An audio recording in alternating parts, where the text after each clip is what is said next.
garlic and butter as well before you put it on top. But now just make it simple. There you go, just mix it and then it's done. Let's switch the fire off and then let's check our rice.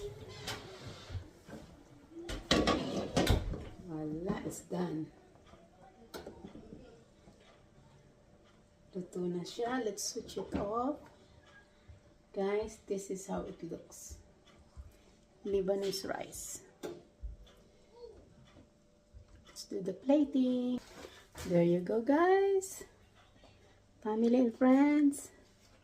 Here we go. This is the chili, vinegar, and onion for garnishing. Trust me, guys. Try it and you will love it.